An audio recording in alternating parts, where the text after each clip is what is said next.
The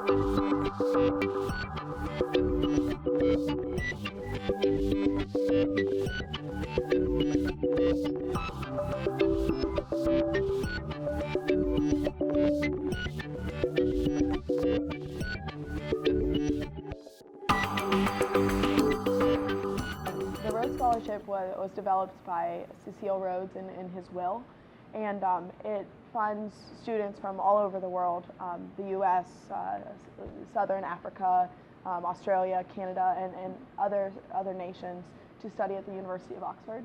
So the University of Oxford is located in Oxford in England, and it's one of the oldest institutions of higher learning. And Cecil Rhodes outlined in his will very clearly, like, the type of person that he wanted to receive the money that was set aside in his trust. And so each year they award Rhodes Scholars. From the U.S. they award 32 to 16 districts that comprise all 50 states. If you would have talked to me when I was a freshman, I went to the study abroad fair because they had free pizza, not because I ever thought that I would actually study outside of the country. I never thought that would be something that was financially feasible for me, just with the nature of my family's financial situation and my own. And so whenever I decided to study at the London School of Economics, it was because an economist at the Federal Reserve Bank had said that they thought that it would be a really good fit for me, because the way the London School of Economics teaches is very research geared. So they're constantly presenting you with new papers and research on the frontier. So then when I studied at the London School of Economics, it was the second week there, and I was like, well, I want to visit Oxford because, well, everyone hears about Oxford. Dr. Seuss went there, Joe Stiglitz taught there. And so I visited Oxford, and I spent just one day there, and I was walking through Magdalen College, I was through the Botanic Gardens, and I started thinking, like, what if I could become a student here? And very skeptical that would ever happen, but also still just allowing myself to dream a little bit and thinking, maybe it would be possible. And so that's really how my interest in the scholarship started. This became a possibility once and really a goal of mine. Once I had visited the University of Oxford and then began reading more about what Cecil Rhodes had wanted out of a Rhodes Scholar. And I remember emailing one of my advisors, Dr. Wakefield, and I said, I copied and pasted the criteria, and I was like, I think I really fit this criteria. They talk a lot about, having energy and compassion for another person, and being, driven by leadership and having tons of academic and scholastic achievements. And I was just like, so I don't like to generally, be very boastful, but I felt like the criteria that he was targeting was something that I had something to offer. So what kept you at YSU? Because it's clear that you could have gone anywhere, and a lot of people, there's a perception that YSU is a lot of students' second or third choice. Mm-hmm. So why did you decide to come to YSU? My family has had a lot of financial trouble, and growing up, and my mom was a single mom, and there was lots of factors where it made it very, very apparent to me, like it is for many students in Youngstown, that taking out college loans just isn't affordable. And so I remember very young, I was determined to become valedictorian in high school, and then being able to find a school that was close to home so that I could drive home and visit my 85-year-old grandma, who I love very, very much, and my mom, and then also being able to find a school that had a mathematics department that was so strong, and then eventually falling in love with economics too. So really just the reason that really attracted me to YSU was the University Scholars Program, but the reason that it became very quickly number one on my list was, the strength of the mathematics department. The fact that the honors college here at YSU, if you have a bad day, all of your other peers are having great days, and it's really, you create that group where, whenever you're having a bad day and you don't want to do anything, everyone else is doing something. So now you get over whatever you're struggling with, and you start to work harder again too. And so I think I really motivate myself now, especially now that I'm a student, I motivate myself as a group. So, what can we do for the betterment of the group? And then also just for an economics major, one of the reasons why I'm so passionate about Youngstown, I think that if you are someone who studies economics and your goal is to create change, well, you don't look to go to the places who have the economies that are performing the best. You want to help the places that are going through a rough patch. So there's lots of opportunities for economics there. And so from the minute I got to YSU, and even a little bit before, I've been really engaged with volunteerism. First with the Penguin Pen Pals. So we write every other week to a local elementary school. I kind of co-led that in my freshman year a little bit, and then really took over leading it, a few months in, and then through my sophomore year, and it's been since passed on. And then also just highly involved in volunteering with different community organizations in Youngstown, working with outreach from the university. I think it's very important that the opportunities that are here are shared with high schools.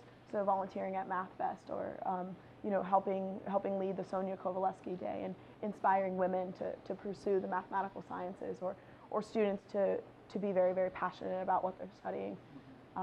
So volunteerism in all sorts of forms there. And then now, most recently, working on poverty awareness in Youngstown. There's an economist at the Federal Reserve Bank who I very much look up to.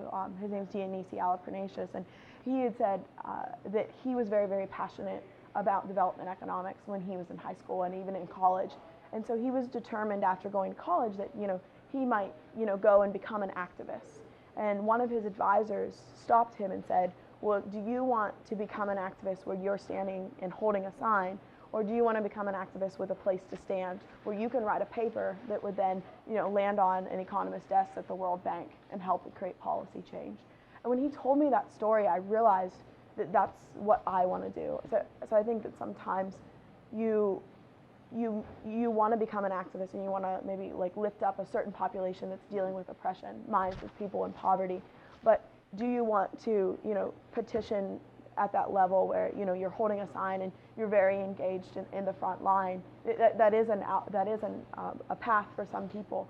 But I think for the people that very much care about policy, and they're very, very confident that they could use academic research to really give them a place to stand, so that they can write a paper that really helps change something bigger than they even are. And so that's really why I'm drawn to that kind of service leadership in that way. I did my first when I was a freshman, and gone to many, many conferences. But to kind of talk about the three research projects that I'm probably most proud of and most really relevant to what I want to do. When I was at the Federal Reserve Bank my sophomore year, right after that summer, they had wanted to do some research on Youngstown. And so immediately I was like, I'm from Youngstown, I would like to help with this. Yeah. And so we had looked into how is Youngstown's economy looking. Using data from the last several recessions, we saw that the 2001 recession was so deep that we hadn't recovered from the 2001 recession when the 2008-2009 recession started. So we did a lot of analysis in regards to what sectors are gaining strength in Youngstown. We saw a lot of growth in the financial and business services sector, which is actually what led the nation's economy recovering. And so there was a lot of hope that came out of that research project. We saw the dismal trends in unemployment and and some migration. There's so much vacant properties in Youngstown. We also saw the glimmers of hope, and so that was published with the Fed. And then just last spring, I had worked on one project with the Public Housing Authority in Youngstown, looking at what are the preferences of the poor.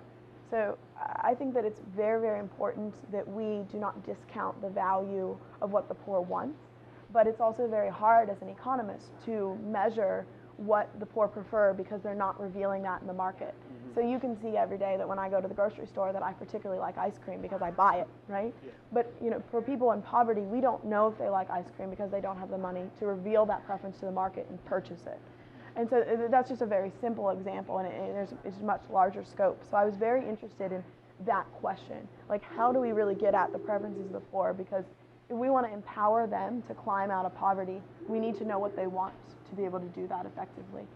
So that study looked at, do they prefer Section 8 vouchers, which is a public housing instrument, and then also, or do they prefer the clustered poverty, the clustered housing units that sometimes clusters poverty here in Youngstown.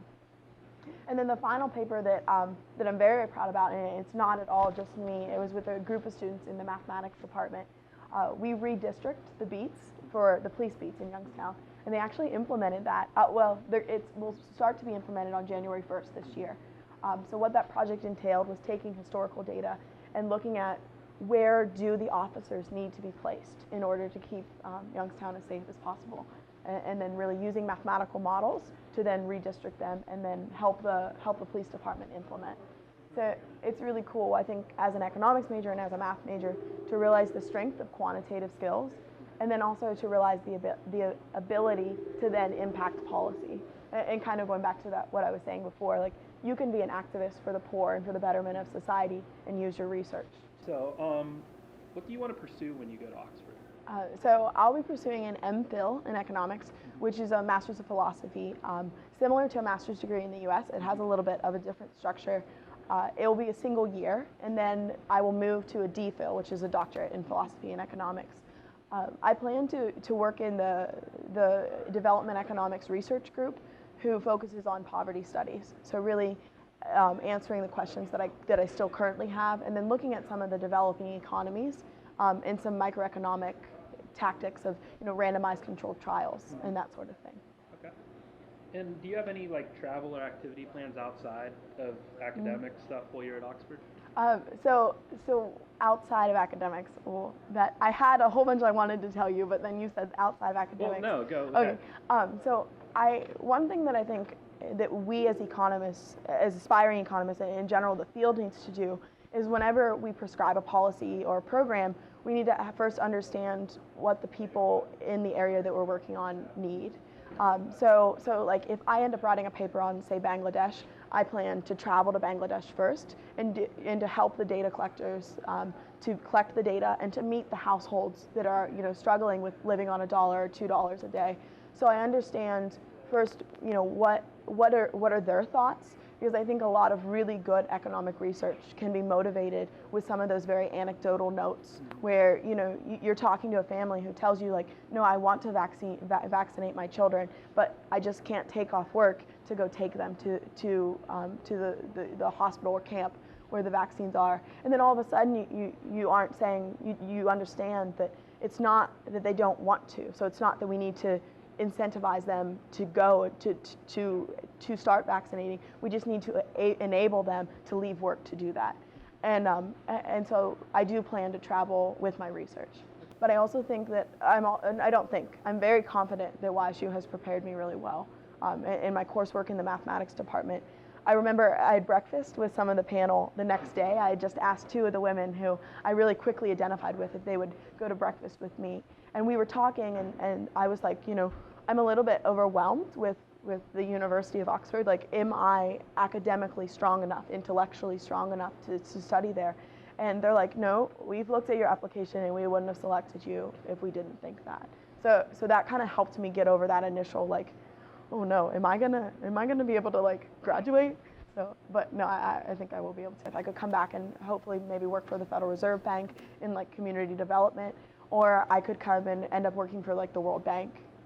They allocate billions of dollars of development funding each year, and while they've gotten a lot better at it, there's also been criticism over the last several decades that those dollars could be allocated in a more effective way. So if I could really help with those sort of questions, that's what I want to do.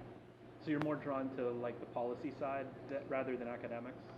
Yeah, I don't ever anticipate that I would solely be a professor.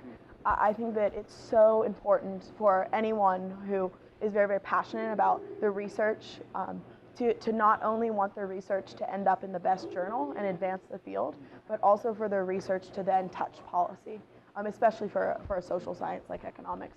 Because I think there's a lot of really great papers that end up in really great journals, AER, the American Economic Review, Econometrica, but are they impacting policy? Do we take it the next step and then meet with the legislator? Do we really meet with the leaders of a country or of a multilateral group? And do we tell them the research is clearly saying this, and maybe we should be allocating some dollars or some funding for that?